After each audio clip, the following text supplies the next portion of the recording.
Cubix was a Korean CG animated series from 2001 created by Cinepix and licensed by 4Kids Entertainment for the English dub. It came out when I was about 7 and it blew my mind. For the entire run of the first season, I thought this show was the tits. That was a long time ago, and I pretty much forgot about the series until recently, so let's take a look at Cubix. The setting is the year 2044, where some years prior, a scientist called Professor Nemo created the Emotion Processing Unit, or EPU, which allows robots to feel human emotions. I'm not even going to start with the ethical ramifications of this, because it would be fucking exhausting. It would be kind of like discussing the implications of making wild animals fight each other and then imprisoning them in small balls, another concept that 4Kids were happy to clean up and sell to children. Our protagonist is a 13-year-old boy named Connor who moves to Bubbletown with his dad Graham to set up a donut shop. Bubbletown is famous for having as many robots as humans, a paradise for technophiles like Connor. Graham, on the other hand, is a complete Luddite. He hates technology so much that you just wonder why he'd ever agree to move here in the first place, especially since all he ever does is bitch about it. Connor's new next-door neighbour is Abby, a complete sociopath who has her robot Don Don spy on Connor like some kind of massive perv and then flips out at Connor when he and Don Don accidentally collide, damaging both of them.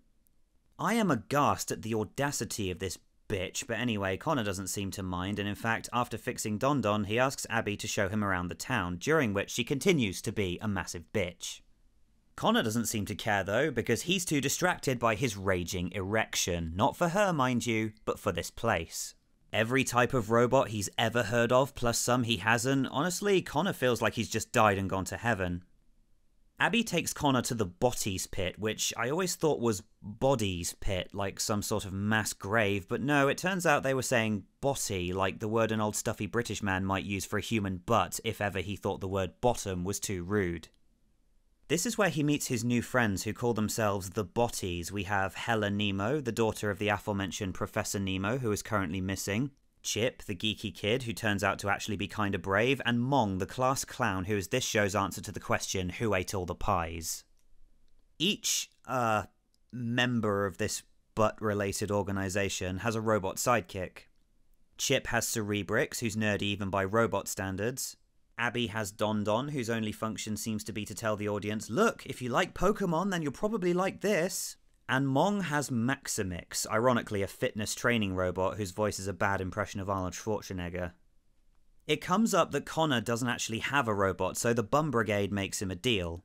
If he can fix a robot in 24 hours, he can join their gang.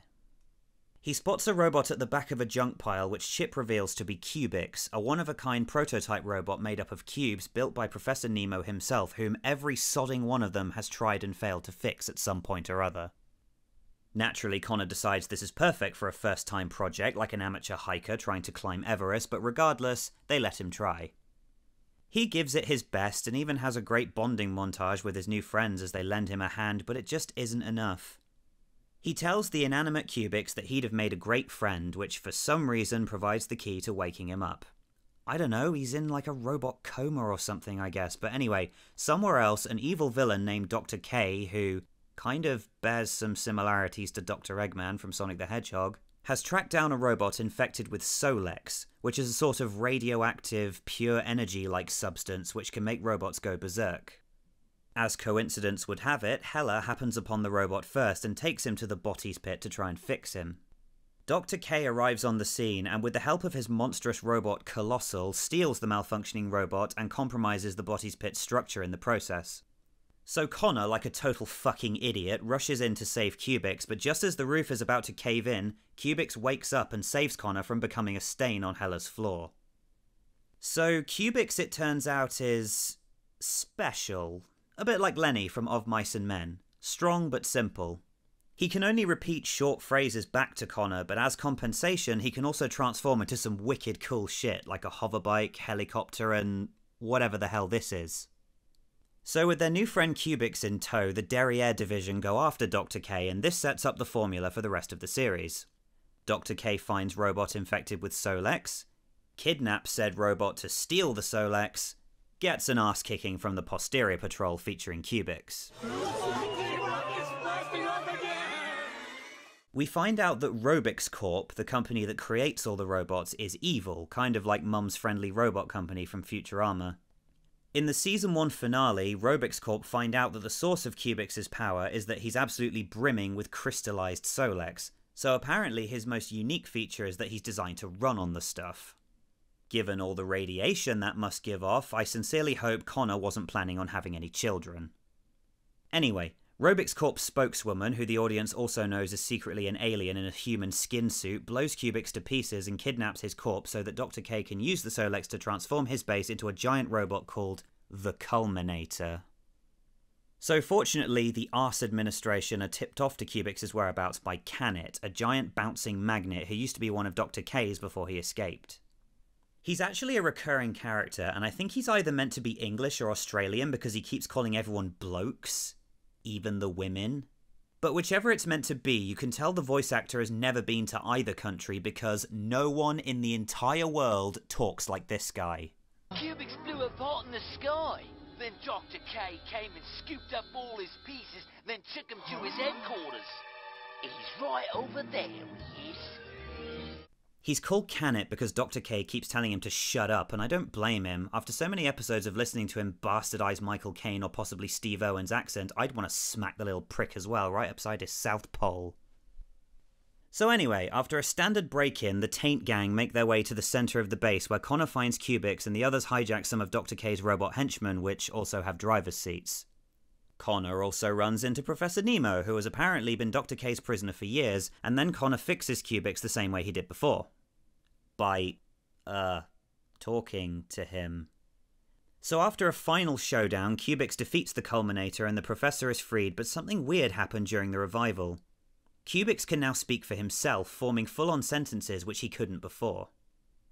I only watched a couple of episodes of the second season as a kid, but for completeness' sake, it features a sinister shape-shifting robot and ends with Dr. K unleashing an army of zombie robots on Bubbletown, resulting in some kind of betrayal when his new robot inevitably gets too big for its boots, and Dr. K actually has to team up with the good guys at the very end, just like in Sonic Adventure 2.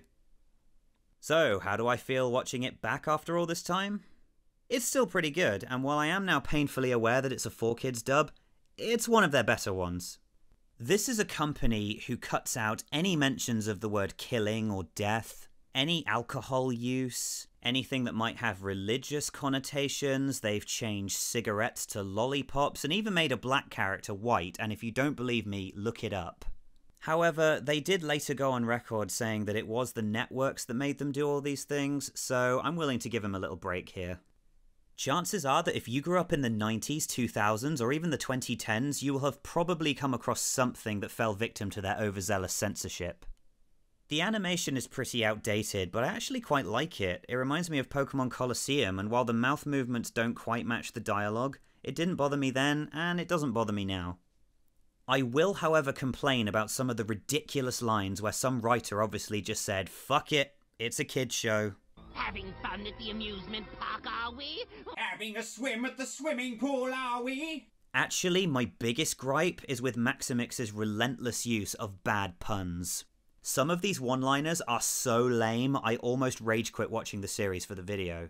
Alright already. I think you made your point, Catastrophe. Now you're just spinning your wheels. Here's the serve. My point. Game's over, Cubix. No, it's not over till the buzzer sounds. Let me get a grasp of the situation. Ah, there we go. I will bring up one final piece of bullshit, and it seems minor, but what possible reason could a technologically advanced society have for robot mice? Like, give me one good reason for this existing, besides being a plot device in this lame intimidation sequence. Anime logic, I guess. Be that as it may, it doesn't even matter, because Cubix is very unlikely to get a reboot, which is a shame because it's really not a bad series, it just needs a bit of an oil change. I'll see myself out. Who's the baddest? I'm the baddest. I'm so bad, yeah. You're bad. Huh? I'm sorry. You guys just like swim around and you go,